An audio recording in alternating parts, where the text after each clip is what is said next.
Good morning. Good morning.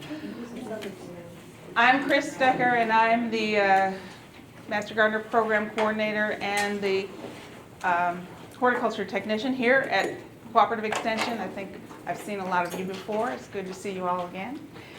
And today, we're going to talk about something that is about to happen, but has not quite happened here yet this year. It's been about a week since we had significant rainfall in this garden, so I'm out there waving around the hose on the things that are not in this program. This would be one that might get a drink. This picture was taken in 2007 when we had a real drought. So, and that, by the way, that hydrangea is still alive and doing much better. Thank you. So we're going to talk today a little bit about what to do to make your garden more drought tolerant, including some plants that are a little bit better to withstand drought. And this picture was taken on the same day as that previous picture. And these are some plants that also did not receive any additional moisture, and they are still standing. The drought tolerant garden. So what is drought tolerance? A drought tolerant plant can withstand a moderate period of limited moisture. That's what it means. This doesn't mean that it prefers hot, dry conditions or that the drought will not adversely affect the plant. So the plant here actually has a plan for survival. When the roots experience a period of limited moisture, there's an auxin, a plant hormone. It signals the closure of stomata, which are little holes, little openings on the underside, mostly on the other side of leaves, and that reduces water loss or transpiration. However, the catch-22 is transpiration cools the plant by pulling water and nutrients out of the soil, and it also contributes to photosynthesis. So it keeps it a little bit cooler, keeps it from losing moisture. However, it doesn't keep it quite as cool to close the stomata. So the dilemma is you continue to photosynthesize and risk desiccation, or close the stomata to conserve water but risk starvation. So it's a problem for plants with drought. A lot of plants there's normally a dry season. This is about when we start our dry season, and a lot of plants deal with it in different ways. A little louder. Okay. Oh, please. Thank you. I will try to speak more loudly. Plants wilt when faced with a limited water supply, and wilting actually makes the leaves lose less water by redirecting them, and they turn downward, and they become a little bit smaller, and that actually helps them reduce the amount of solar heating that they intercept. A lot of herbaceous plants avoid drought by completing their life cycles before the annual dry period. Sometimes like May apples in the woods, these are the spring ephemerals, they're done by the time it gets too dry for them to carry on and have leaves. So they're still alive underground, but the topmost portions are through for the year. And cool weather turf species go dormant. Your fescue lawns will turn brown, but may not be dead unless the drought is extended. So how do these guys do it? Some desert-adapted plants, such as cacti and succulents, have a different kind of photosynthesis that allows them to keep their stomata closed during the hot part of the day to conserve water. But at nighttime, they open the stomata, collect carbon dioxide, and then perform photosynthesis the next day without losing extra moisture. So that's a pretty cool adaptation for the desert. Deep roots on plants will help them reach more deeper underground water supplies. Shallow spreading roots that cover a large area will help pick up moisture that when we get the thunderstorm and the water only penetrates the soil a quarter of an inch or half an inch, it'll be able to work with that. Leaves reduced to spines, which the spines on cacti are leaves actually.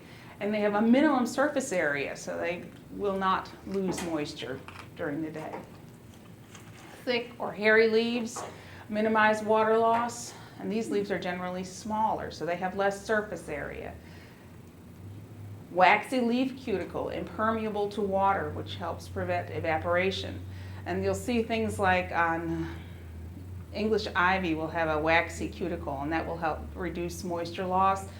We have a variety of redbud, eastern redbud, that has a waxy cuticle, so it's better able to be out in the sun than some of our more fragile eastern redbuds.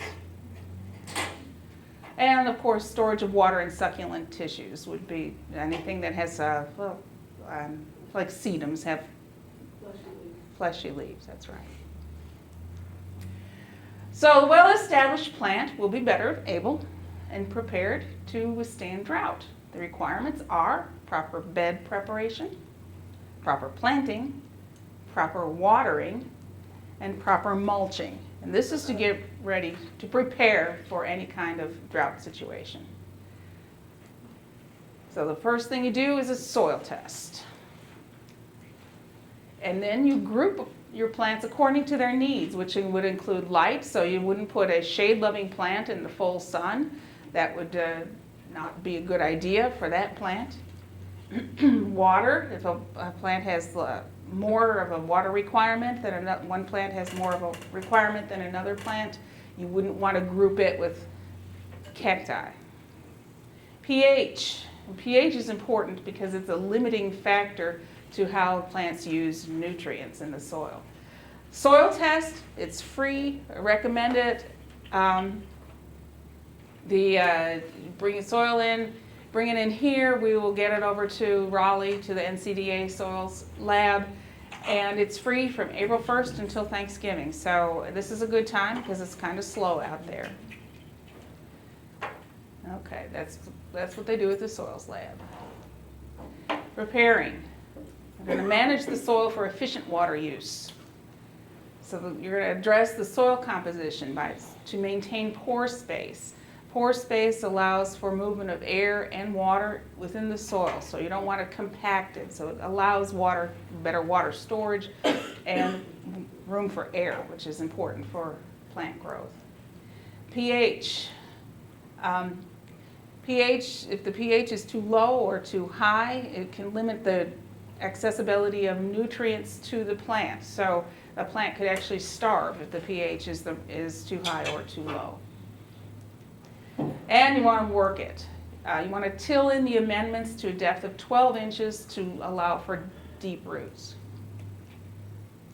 And here's some of the amendments you might consider to improve soil composition. This is compost here. This is actually at the waste treatment plant. And this, they don't recommend that you actually handle this without gloves, but this is fine for your flower bed, maybe not for your vegetable garden. This is pine bark fines, which is another great soil conditioner. This is a bag compost. That's great. Black cow, another cow manure.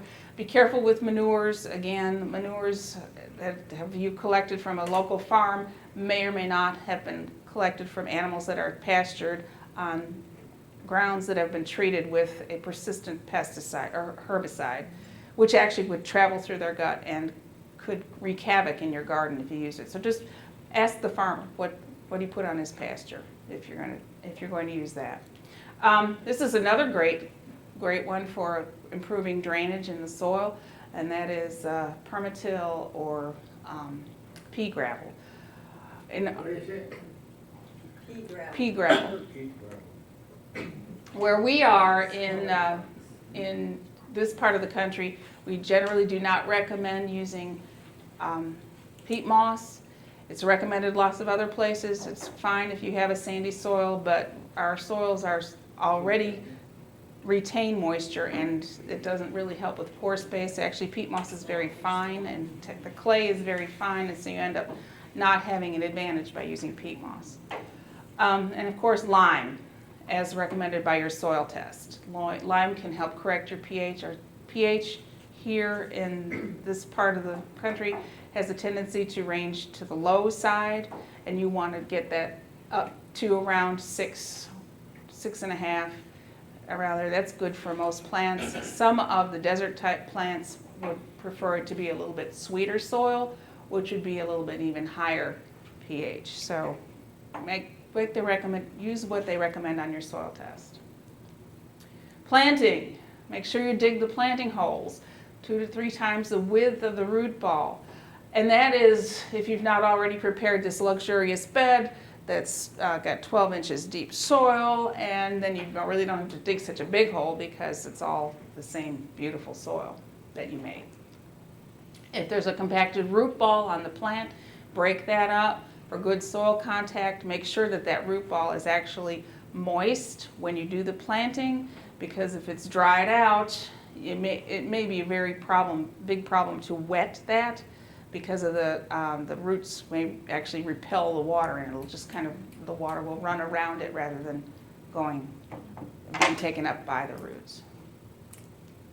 Stagger your plantings. Plant only what you can keep watered until plants are established. This time of year, I would not put in a big garden.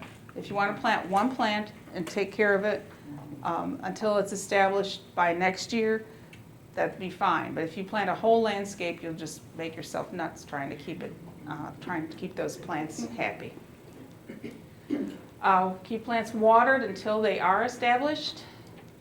Water slowly, deeply, and less frequently to encourage deep roots. Newly planted 1 to 3 gallon plants require about 3 to 5 gallons of water per week, and that's kind of a minimum. You might want to break that up into 2 times a week and let it soak in slowly on the plant rather than dumping a 5-gallon bucket of water on the plant once a week. You want to make sure that the roots get the moisture. Mulching. Mulching can do a big job and help you maintain the moisture that's in the soil, and also take down weeds, which are competitive with your plants. 2 to 3 inches over the root zone, and the root zone can extend some distance from the plant. And you want to keep the mulch just a few inches away from the trunks of the plants for a couple of reasons. One, for example, voles will travel in the mulch and they can chew the plants. Also, if you mulch too heavily up to the plant, you can actually provide a barrier to water, which it could actually run off the top of the mulch. So make sure that you just keep it a few inches away from the trunks of the plants. And here's some good sources. There's hardwood mulch and pine needles, bark, and you can even use pebbles. Okay, when the drought is here, now you've prepared all you can. Don't fertilize, don't prune, don't spray unnecessary pesticides, don't plant, and be a good scout. The reason that you don't do these things is because the plant is already under stress. If you add fertilizer, you can further stress the plant into trying to put on growth, and that will further stress it. Don't prune it, because that actually is encouraging it to put on new growth, another stress. Don't spray unnecessary pesticides, because some of those can burn, and just try to hand pick. And don't plant anything else when we're in drought. Be a good scout. Check your plants frequently for early signs of pests or diseases. Plants under drought stress may shut down some of their defenses. Plants have natural defenses to some of the pests that are in the garden, the fungus and insect problems, which in times of drought may become a bigger problem because the plant has shut down some of their natural defenses to these issues. So you can hand pick insects. I just did this last week. We had it wasn't I who scouted. However, we found a caterpillar that a couple of years ago ate our Baptisia down to the ground before we noticed it. And a couple of weeks ago, it was noticed that we had this caterpillar again, only at this point you couldn't tell on the plant, except they were all over it. And I hand-picked them. I didn't hand-pick every one, but apparently I picked enough, and the birds got the rest. and the plants look pretty good. At least they looked pretty good yesterday. So, and that is a plant that was very drought tolerant. So, okay, if you must spray, read and follow all the label directions and don't spray in the heat of the day. Remove spent flowers to prevent seed formation, another stressor on the plant, another water user. Hand pull water-thieving weeds. If you cultivate or hoe around the plant, you could damage those surface roots, which are jonesing for water. A few good plants. Okay, let's talk about some plants. That's all the business, and now we got the pictures. You might want to follow along in your list and take notes, and also correct my Latin pronunciations. All right, first of all, we're going to talk about considering going native. Those roadside beauties know a little something about survival. If you look across the street here, there are some yellow flowers growing there, along there. Those are sneezeweed. I think it's Helicia. And that does it get watered over there? Of course, it's growing in a parking lot. So, and it was growing here. We actually kept it for a while. It's pretty invasive, but it's a very drought-tolerant wildflower.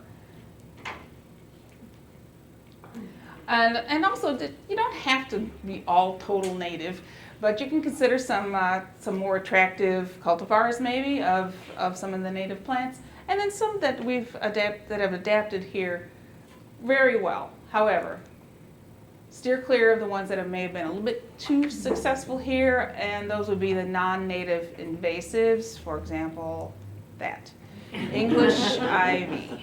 Isn't that nice? Wow. So you might want to steer clear of those. Okay, so let's talk about some vines and climbers.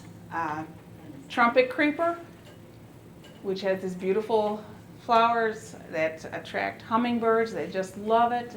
It takes full sun to part shade, and it is a southeast native.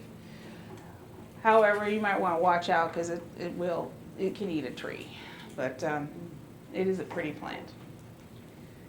Lonicera sempervirens, trumpet honeysuckle, takes full sun. It's a southeast native, and we just planted one on the fence in the back here to replace our boxwoods. This one is Virginia creeper, which is a better choice than English ivy, in my opinion. Parthenocissus quinquefolia takes sun to shade, and it is an eastern U.S. native. But I had to include this, which is its relative, Parthenocissus tricuspidata, which is Boston ivy. And this could actually be a picture of my cousin's backyard, because he did this on the wall of his garage. That, however, is at Wrigley Field. Had to do it. Lady Banks rose, another great one, vigorous grower, but it will withstand drought. It's actually a native.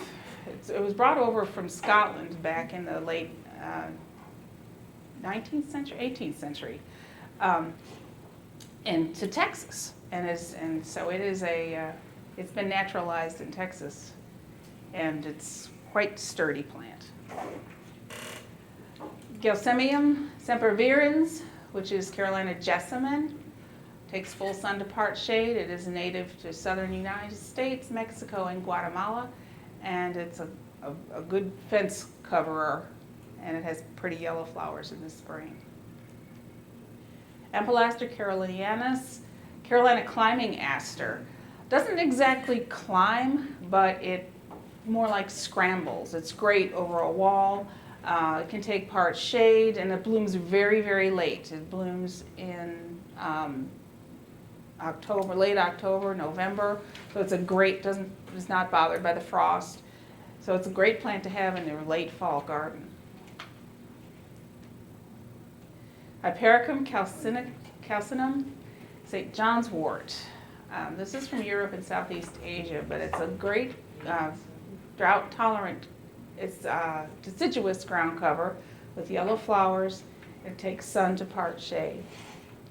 We have a variegated variety in the garden. Liriope muscari and Liriope spicata, lily turf. It's a good choice to put on a sunny bank. This spicata is a spreader, so don't put it if you want it to have an edge in your lawn. But between a rock and a hard place, it does very well. This is muscari, which is the clumping version of this plant, and that's, of course, there's a variegated one. Both of these are there are variegated versions of it. It's a great ground cover. Doesn't climb trees, which is in its favor. Juniper, shore juniper, takes full sun. This is a good choice for a bank. The only caveat about this one is it does not like wet feet. So if you have a lawn sprinkler system, this would not be a great choice. Vinca minor, common periwinkle, sun to shade, Europe, southern Russia. This is a survivor. It will take drought and it won't climb your trees. However, it might take the place of some other woodland plants that you would like to have instead of this. So decide where you want it, and you might have to keep up with its forward edge. Rhodia japonica, or sacred lily. This is a wonderful underused ground cover. It's very slow growing, which is probably one of the reasons it's underused, but it's beautiful.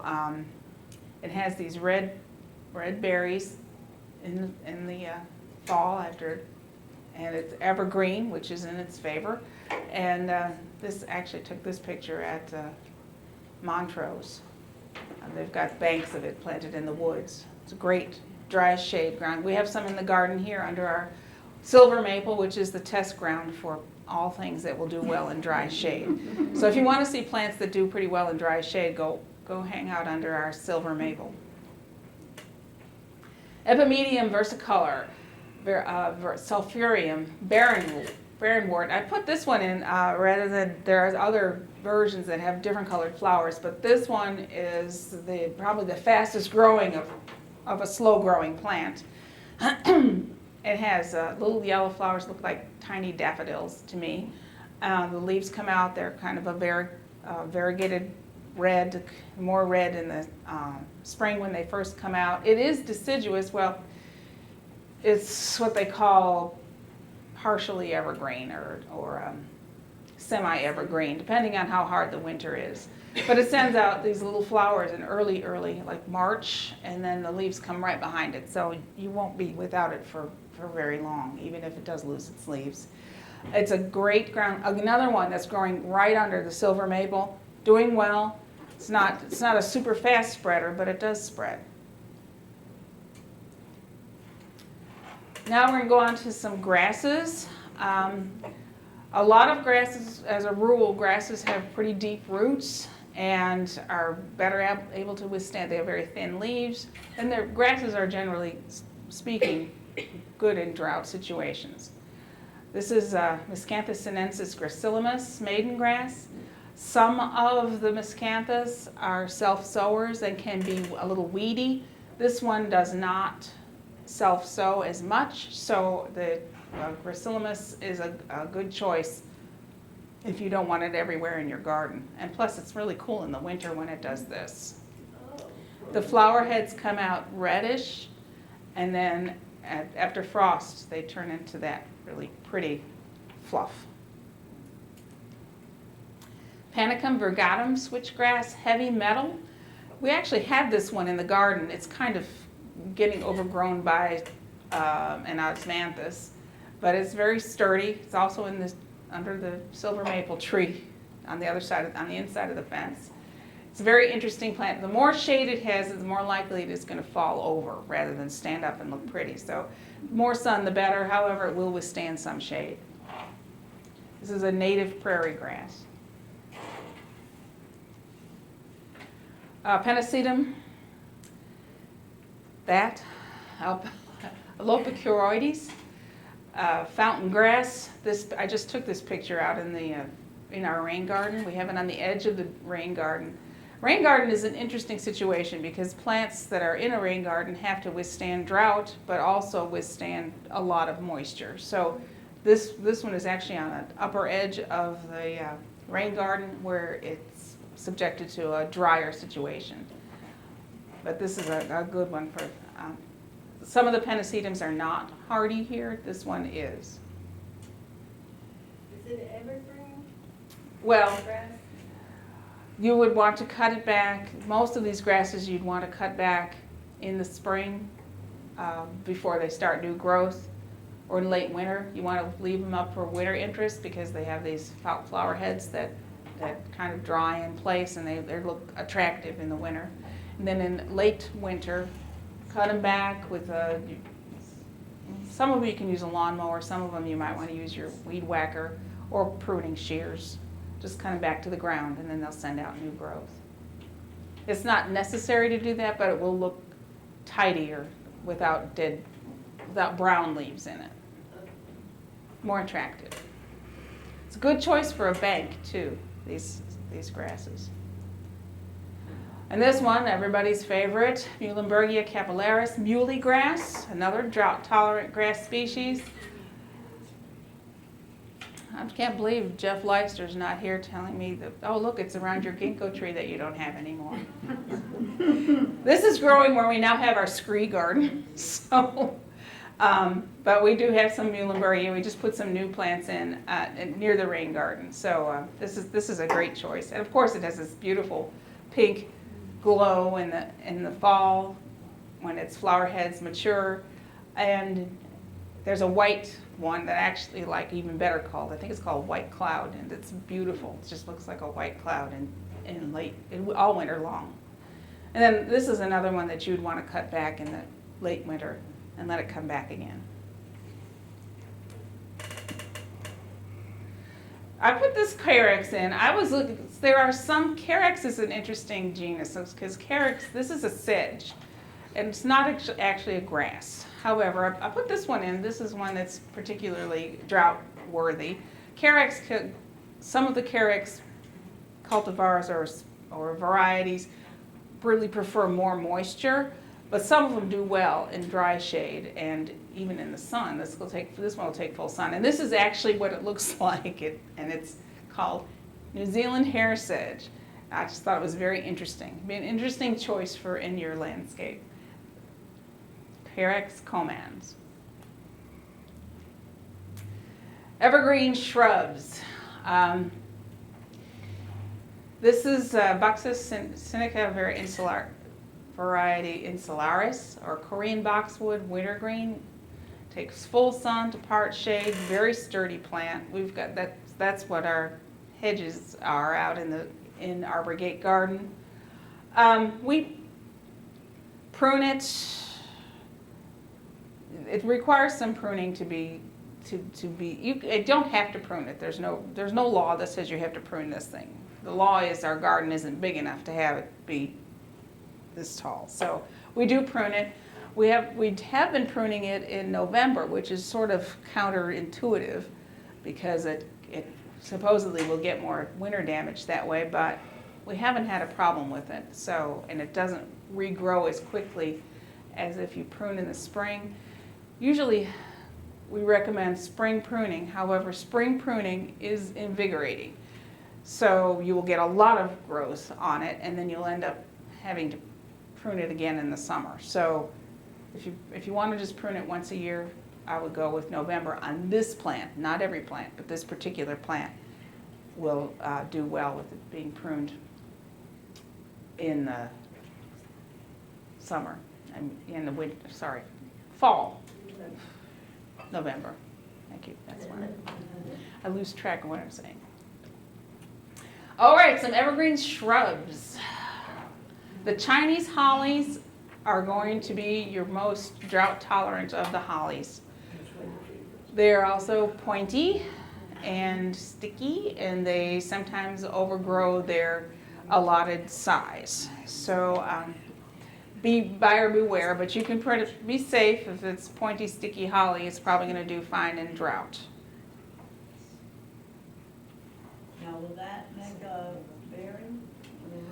Some of them are, most of the Chinese hollies are what they call dioecious, which means that there are male flowers on male plants and female flowers on female plants. The female flowers will make the berries, but they must have the male plant nearby to fertilize it. Now, some of the Chinese hollies are parthenocarpic, which means they'll make berries without a partner.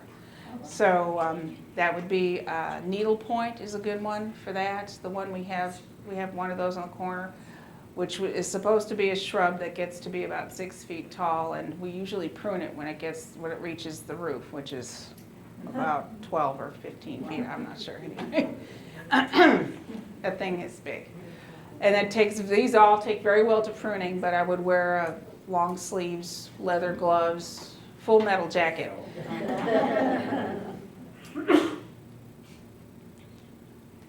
All right, this is a good one. This one has been here for so long I couldn't even find an origin on it. It's probably Chinese.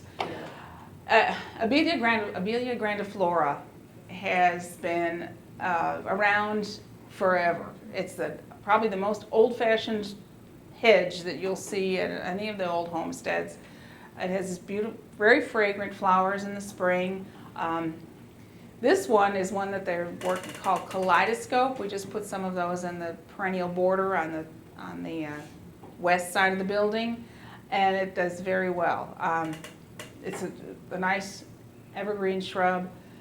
It will lose, if we have a super hard winter, it'll lose some leaves, but it's mostly evergreen.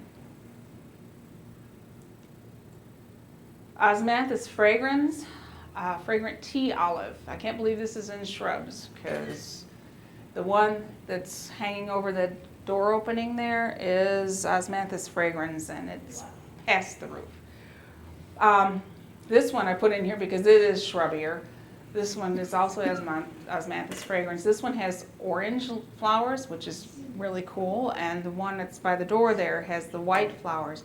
Both of them are so fragrant that tree there, when you go out this door in the parking lot, you can smell that. And it blooms in the fall, and it blooms in the winter, and it blooms in the early spring. So it's a great one to have. This has, of course, an evergreen. It has leathery leaves, which is a part of it. It's very much like a holly in the way that the leaves are very waxy and stiff. It retains moisture. This is a great one for dry shade. Another one that you really don't want to prune this, and you don't need to. It's slow growing, and but those leaves, which are actually not leaves, I think they're called cladodes. They are part of the stem, and the flowers and the berries are actually born on the backs of those little cladodes.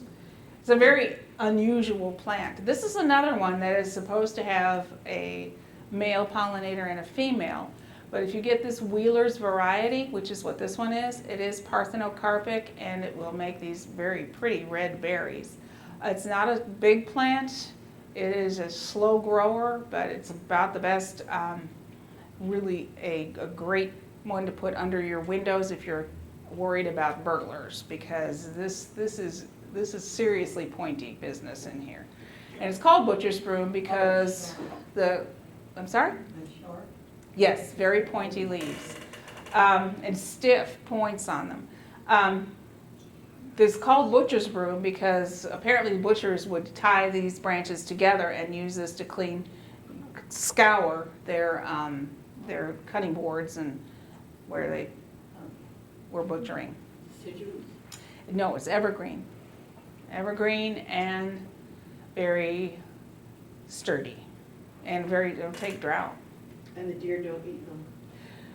The deer do not eat them. Correct. But I actually wondered if birds could eat them, but I've read that the birds will eat those berries. Good, very clever, sneaky birds. Produced any, do they have to be a certain age or a certain? Do you get this one? It is Wheeler's variety. Really? And it has not had berries yet? No. How long have you had it? 3 years. I got it from Raleigh, from the, Plant Delights. yeah. That's where this one came from.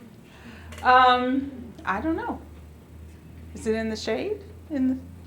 It's part shade. I don't know. You should ask Tony Avent. Send Tony Avent a letter, an email. Say, what's going on? Maybe the birds are too fast. Yeah, maybe the birds are getting those berries.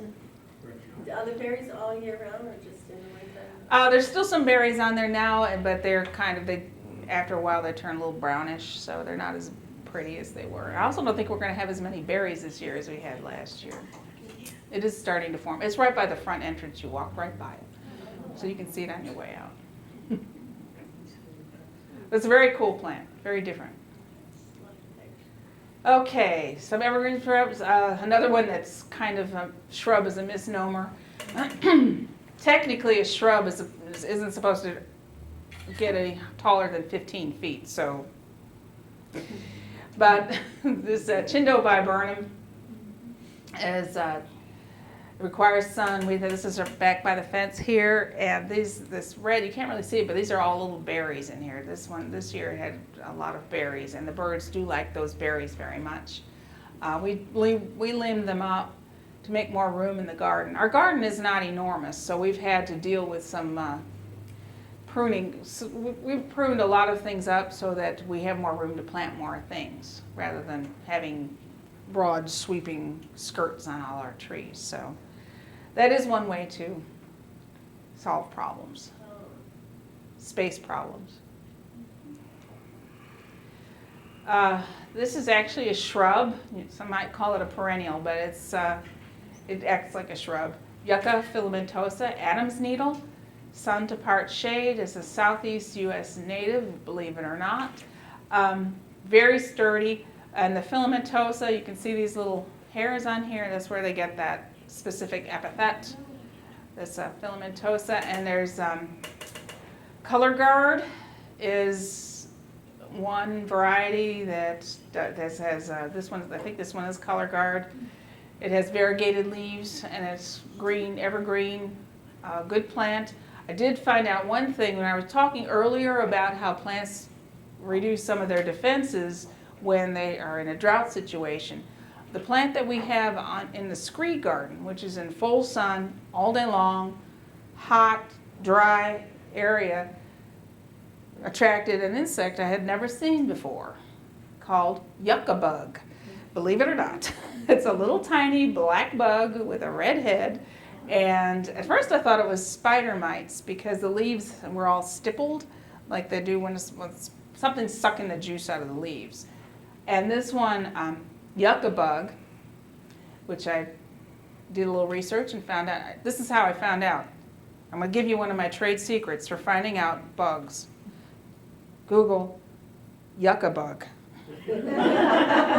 And you know what I found out? That's what it's called. There's a yucca bug. So, I mean, this is one of my trade secrets as a horticulture technician. Try it sometime, it'll work. So anyway, and I did take care of them. Even though it said unnecessary pesticides, I did go out and there was a lot of damage, so I got some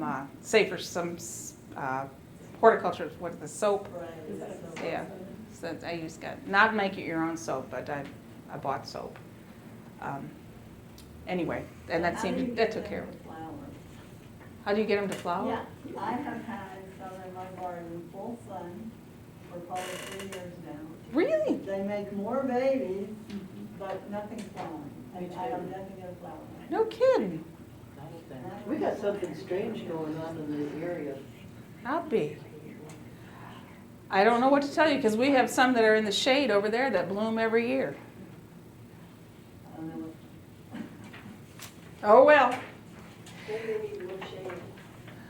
Well, but the other one that's on the sun is what I like to call the scree garden affectionately. It bloomed very well this year. So, oh dear, I'm sorry. Get a soil test. Maybe it lacks something. Always recommend a soil test. Well, that area, yes, part of the garden doesn't, that part. All right, some deciduous shrubs, and now we're going to have some fun. Viburnum acerifolium, maple leaf viburnum. This will take sun to shade. This one, if you pass by it in the woods, you might mistake it for a maple tree because the leaves look like maple leaves. And it's not even helpful to look at the leaf arrangement because a lot of times you can tell plants by whether they're opposite or alternate leaves or opposite or alternate on the stems because the viburnums and the maples both have opposite leaves, so not helpful. But you can tell a lot by these flowers because those are not maple flowers. Anyway, I know this plant is drought tolerant because I think it was 2007, I went with a friend and they were doing a plant rescue in Chapel Hill where they were going to put in a new apartment complex or something. Anyway, they were doing a plant rescue in this woods and it had not rained there for months, I don't think. It was dry, the soil was dust. So I collected this plant. I collected, not that particular one, but one. I collected Christmas fern, and they were, believe it or not, there were ferns growing in the dust in the woods. And Christmas fern is very drought tolerant. And I would say this one is too. I also collected another viburnum, which is also doing very well at my house. So, very drought tolerant. Deutzia gracilis, slender Deutzia, full sun to part shade. We have this one, which is Nico. It's a very small mounded plant, about 15 inches tall, and just makes a very tidy mound. It is deciduous, obviously. It's in our deciduous list. Has really pretty white flowers. This was kind of toned down. I wanted to put one of the pictures from ours from last year, which absolutely covered with white flowers, just like a white dome. Very, very pretty in the garden. This one's a little bit larger, but they both take dry sun to shade, actually, part shade. Carya japonica, Japanese rose, part shade to shade. This one is growing under the notorious silver maple, doing very well. And this is epimedium here that's also in that area. It has yellow flowers in the spring when your pink azaleas are blooming. It's kind of interesting to see that blooming at the same time. It has greenish stems. It gets a little twiggy. It'll have some dead twigs in it that you might want to prune out in the spring just for appearances. Spirea japonica, variety Bumalda, Japanese spirea, sun to part sun, Japan and China. This is growing has been growing in the bed on the east side of the building as long as I've been here. Grows, blooms. I think it did one drought a year. It got spider mites, and we just pruned it back, and it came back. So it's a good plant, good sturdy drought-resistant plant. I put this one in because this is the only hydrangea that I would say is drought tolerant. Oak leaf hydrangea blooms in, this one is just this fantastic color that these white flowers turn into this, and this was not a retouched photo. It blooms like this in May, and then it looks like this in June and July, and then it has this great fall color. So this is a great plant. If you're going to have a hydrangea in your garden and you're not going to be able to give it a lot of moisture, this is a great one. It'll take sun to part shade, does very well in lots of situations, manages in our heavy soils even. Great plant. Van Hoot spirea. This is one of the spireas that's got, this one I like. We have one in the garden here. It's kind of getting crowded out by other plants. Very vigorous grower, has white flowers in the spring. They grow along the tops of the branches. Very pretty plant. Butterfly bush, Buddleia davidii. Attracts butterflies. Yes, it does. And hummingbirds. I would say it has a tendency to be kind of a rangy grower, so I would probably prune that in late winter. I would not, don't get too anxious to prune it because it will have some winter damage if it has started to put out new leaves. So just wait until closer to March before you cut it back. Calicanthus floridus, Carolina allspice, sweet shrub, sweet bubby. This is why we have botanical names for plants, because we can't all have the same common name. So this one, you may have seen in the garden, does very well in drought. I would recommend one thing, and they have some new cultivars now that have beautiful flowers on them. The native species has a little kind of an, not the most gorgeous flower, it's kind of an interesting flower. It's this kind of brownish red flower and fragrant sometimes. I would recommend if you're going to buy one of these to buy it when it's blooming and see if it smells good. This is one that may or may not have a good fragrance. I mean, it wouldn't have a bad fragrance, but may or may not be fragrant. Hibiscus syriacus, rose of Sharon, I think it's called the Althea shrub also. This is not its usual color, but this is my favorite one because it's blue. And this one is at the North Carolina Arboretum. It's pretty tall for a shrub, but it's a great plant. It does have some get some aphids and some other kind of insect things, but you can pretty much ignore on this plant because it's very sturdy. So it is drought tolerant. It Do is. those flowers vary in color? Do they sometimes are whiter? Usually the flowers are white or pink, and then they have a red center generally. But And mine changes color as when it first opens, it's more purple, and then it's almost pink before it dies. really, Yeah. so it comes in other colors besides blue. But who doesn't love blue flowers, right? Oh, sure.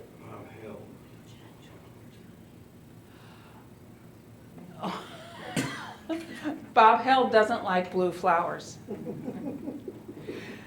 Okay, see that's this.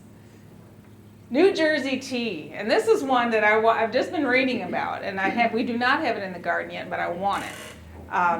Sun to part sun, eastern and central North Carolina, tough plant, good bloomer. It's called New Jersey tea because it was used as a tea substitute during the Revolutionary War, and the note that I read said not very successfully. So I wouldn't recommend trying to make tea out of it. Shrubby St. John's wort. This is becoming one of my favorite plants. This is we have it in the garden here. It grows to be right now. It's about this tall, I'd say, and the bees absolutely adore this plant. It is, and I think there might be something in the flowers that gets them a little, I don't know, high, because they are so agitated when they're on that, and they won't stand still for me to take a picture. They can't. They're just beside themselves.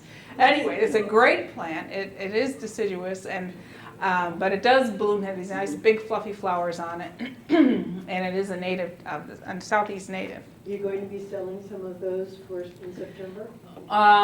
We don't have this one because we don't have a lot of we have not perfected our propagation of woody plants yet. Even though I keep doing the propagation class, we still haven't done it. Have not achieved success on a grand scale. This is a woody plant, so I don't know, I haven't tried trying seeds, but it's a native, so it should come true from seed.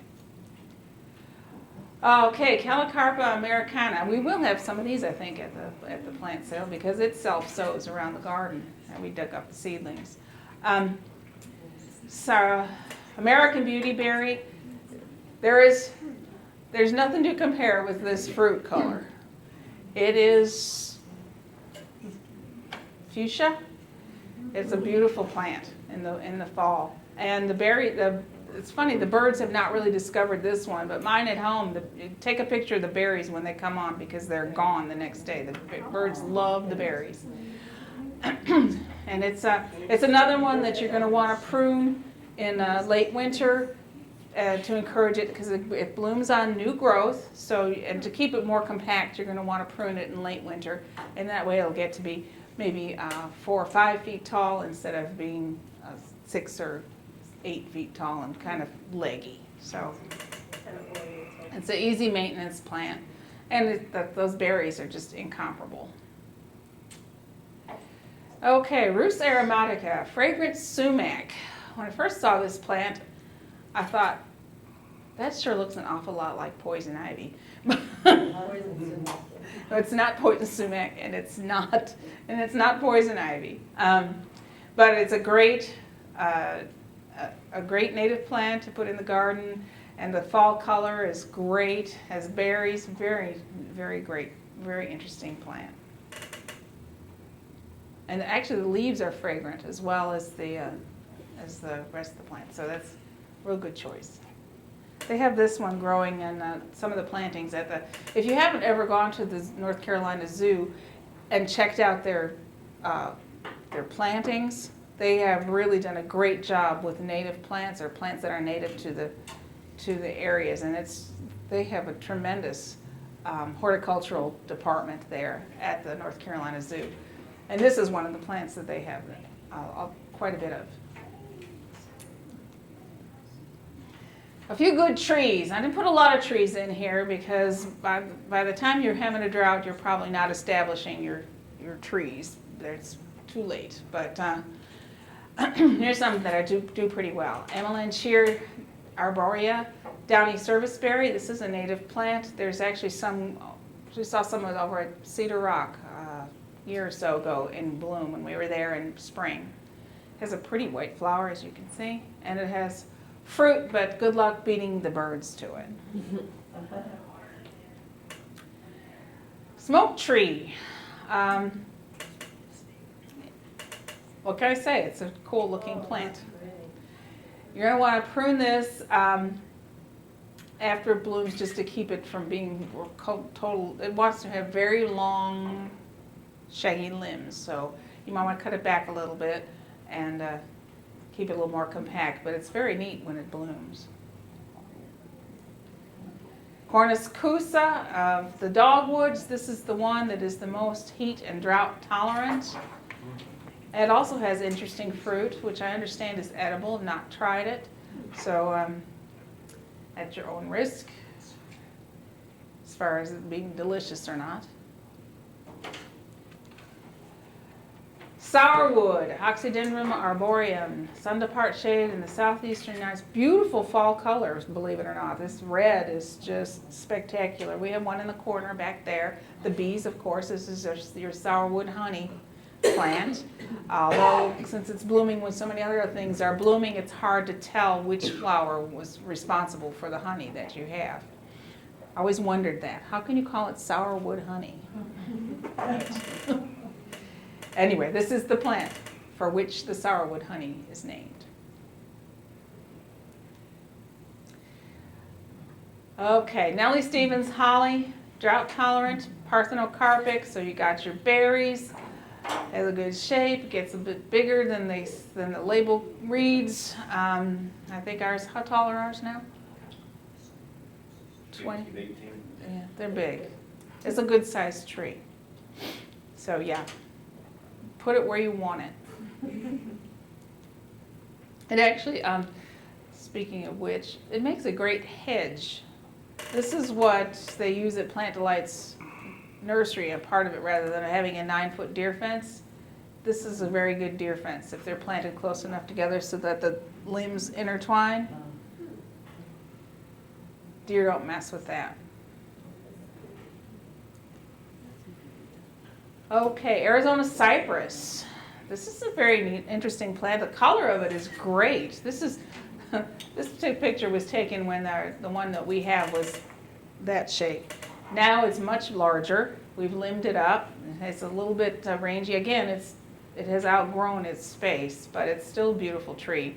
and it's fragrant. It has beautiful bark. One advantage of limbing up these trees out here is that we get to see this beautiful exfoliating bark that these things have. So very nice tree. The blue color is true, and it's very sturdy and drought tolerant. Don't discount our eastern red cedar. This is a great plant for another one for using as a hedge. It's pretty, very tough plant, drought tolerant, heat tolerant, and it has this. I tried to find a picture of it, and I have one somewhere. Of this is another one that's dioecious, and you can tell them in the spring which are the males and which are the females, because the females are blue because they have these juniper berries on them, which makes them blue. It's very interesting.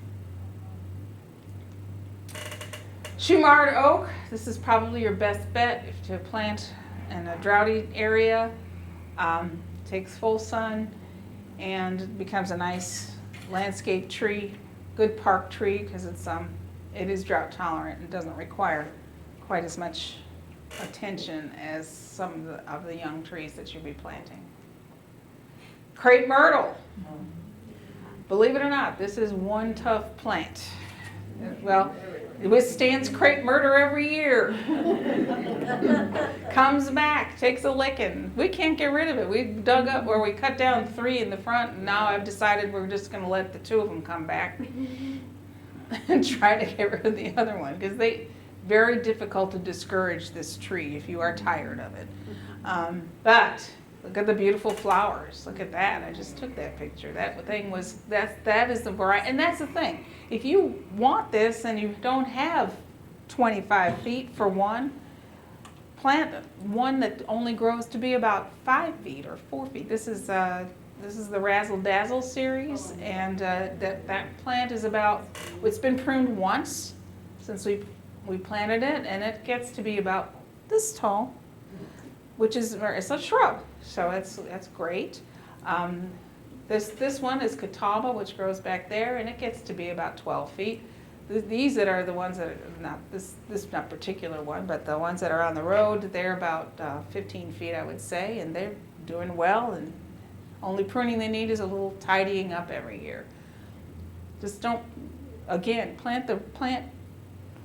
Imagine what it's going to be like rather than planting it right under your power lines or whatever, and it's going to be 30 feet tall and your power lines are 15 feet tall. Don't do that. All right, perennials. This is the best part. Sorry, I'll have to go faster. All right, butterfly milkweed. Probably one of our best drought-tolerant native plants. Has a very deep taproot. Don't try to dig it up because you're not going to have success. This is a great one to grow from seed. Grows very well from seed. We will have this one at our plant sale this fall. Wonderful plant. And we've had it attacked by spider mites. Came back easily from that. We've had it, of course, the caterpillars of the butterflies will eat it. The monarchs will eat the leaves. But it knows how to deal. It's a great plant. Baptisia, there's the false indigos. The native one is yellow, but there's so many cultivars and that have come out. There's purple ones. This one's called grape something or other, and my favorite's the white one. Anyway, we have a bunch of them in the garden here. Great drought-tolerant plants.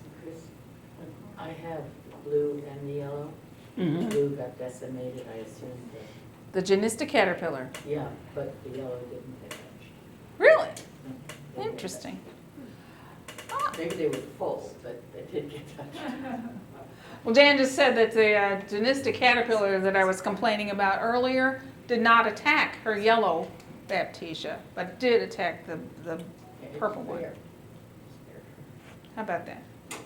Spared. Who knows? No count for taste. Echinacea purpurea, coneflower, and I was going to put purple coneflower because that's really what it is, but they're not so much purple anymore. There have been a lot of hybridizing going on in the echinacea world, and This is probably your original recipe color here. Gets to be about this tall, has purple flowers. The bees and butterflies love them. And then when the seeds are ripened, the goldfinches come. Sometimes the goldfinches can't wait and they'll come and eat the petals off. I don't know why, but they're just impatient, I guess. But the new cultivars, I think this one's called Cherokees, this series. And this is one of the little, there's a little variety. There's a little bit shorter and more intense colors. Little Um, Kim. No, I don't think that one's Little Kim's Kim. stuff. But anyway, there's, Kim's knee high. that one's not Kim's Knee High. Oh, okay. But there is Kim's There is Knee Kim, High. There's lots of varieties now. So there, Echinacea purpurea and coneflower. Eryngium, Yuccifolium, Rattlesnake Master. This one you just grow because it has that on it. And it's the Rattlesnake Master. Don't you want a plant that's called Rattlesnake Master? Oh, sure. If you take a walk in the woods, you wouldn't believe how many plants have the name rattlesnake in them, which I think is kind of funny. There's rattlesnake fern, rattlesnake plant, rattlesnake plantain, lots of different rattlesnake plants. Apparently, everybody's hoping that the next plant will be the cure for rattlesnakes. So, Euonymus americanus, hearts of bustin, strawberry bush, also known as deer candy, but this is why you want this plant because it has the coolest berries on it. It starts out like strawberries and it bursts open to these bright orange fruits. Liatris spicata, blazing star or gay feather. Lilium machoxii. Carolina lily. This is our official wildflower. In case you didn't know that. Cool plant. Onothera fruticosa, sundrops. Opuntia species, prickly pear.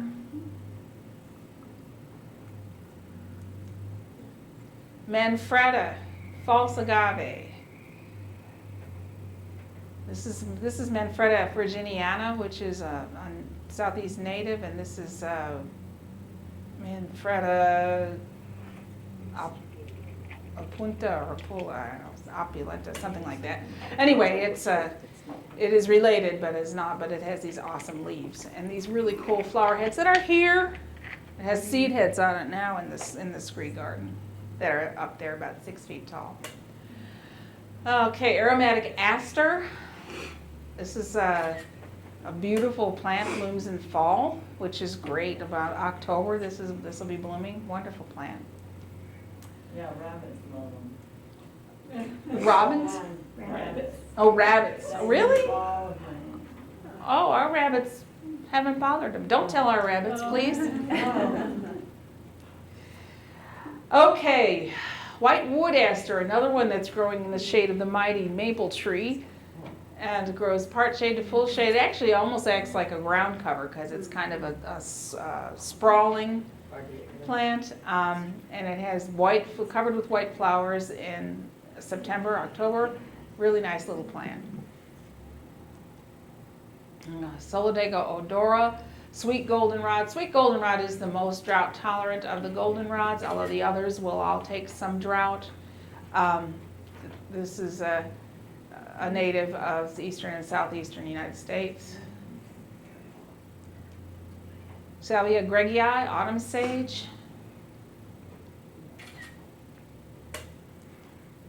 Gaillardia species, blanket flower. Now, this one, your typical blanket flower, is not a long-lived perennial. It'll do great and then it'll die. So you almost have to treat this one like an annual. This one, on the other hand, this is Gaillardia estivalis, variety Winkleri. Grape sensation. There, I got it all out. This is in our scree garden. It's our plant of the month in the Alamance Gardener, and it's one of my new favorite plants. The bees and butterflies love it. It spreads by rhizomes underground. It doesn't self-sow, but it spreads by rhizomes, and it's a really cool droughty plant. Russian sage, another drought lover. That is a great plant for a neglected garden. The sedums, sun to part shade, I would give them a little bit closer to the part shade rather than being, they have not loved our scree garden, but they're doing very well in the dry shade under the silver maple. Who knows? Lantana camera, Miss Huff. This is the only variety that I would recommend as perennial. It's a very vigorous shrub and shrubby perennial. This is one that you want to leave the branches until the end of winter before you cut them to the ground. They will die to and where we are, it will die to the ground, but you don't want to cut the branches off. And this is the same with some of the salvias. Don't cut those branches down until after toward the end of winter, because if water gets down in there and freezes in these hollow stems, it can kill the plant. So if you've had trouble with your Miss Huff surviving the winter, you might be pruning it too early. So that just leave it alone. Doesn't look beautiful, but in late winter you can cut it back to the ground. And then we'll just mention briefly some annuals that do very well with drought. Portulaca, which is it actually is a self-sowing annual, so you might have it every year anyway. This is a great plant. And this ornamental peppers. We have ornamental peppers out in our tropicals garden, which those volunteered from last year, because we had them last year and they weren't available for us to buy this year. We liked them so much that they decided they'd just come back on their own, and they're doing very well.